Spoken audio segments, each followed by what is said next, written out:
The distortion in this setting is flawless.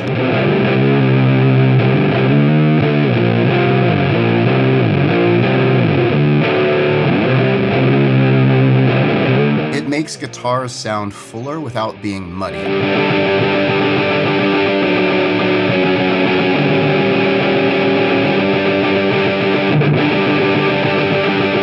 One knob drives are tricky, and the fact that we get this tone switch and the ability to control the output really helps sculpt what's going on here.